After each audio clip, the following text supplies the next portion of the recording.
Your own Ferrari the very first time? It's hard to explain.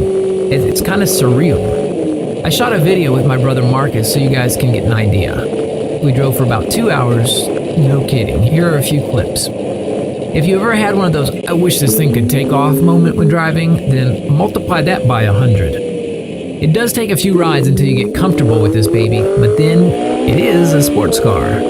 Honestly, it did cost me a lot of money, but it's been worth every penny. Now, pay attention here because this is very important.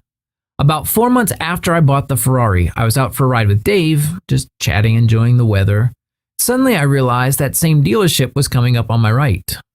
As I looked over, I saw my car, but in black and with different rims.